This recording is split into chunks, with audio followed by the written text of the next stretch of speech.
સુરત કે જ્યાં ખાડીપુરના પાણી ઓસર્યા તરત જ પાલિકાની ટીમે સફાઈની કામગીરી શરૂ કરી છે। પાલિકાના 2000 કામદારો સફાઈની કામગીરીમાં જોડાયા। 10 જેસીબી અને 27 ટ્રકની મદદથી સફાઈની કામગીરી કરાઈ રહી છે। સર્વે કરી 13,636 ક્લોરીન ટેબ્લેટનું વિતરણ પણ કરવામાં આવ્યું। રોગચાળો ન વકરે તે માટે યુદ્ધના ધોરણે દવાનો છંટકાવ પણ કરવામાં આવ્યો। સુરતમાં કે જ્યાં ખાડીપુરના પાણી ઓસરતા જ જે પાલિકાની ટીમ છે સફાઈની કામગીરીમાં જોડાયા હતા।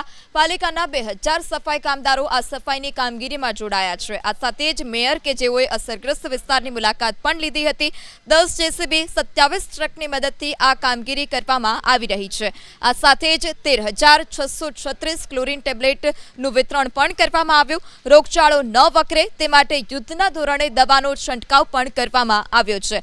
તો દર વર્ષે ખાડીપુરની સમસ્યા સુરતમાં રહેતી હોય છે। અનેક વિસ્તાર કે જે જળમગ્ન થતા હોય છે। હવે ધીરે ધીરે જ્યારે વરસાદે વિરામ લીધો છે અને ખાડીપુરના પાણી ઓસરી રહ્યા છે ત્યારે પાલિકાની ટીમ જે છે તે પણ કામગીરીમાં જોડાઈ છે।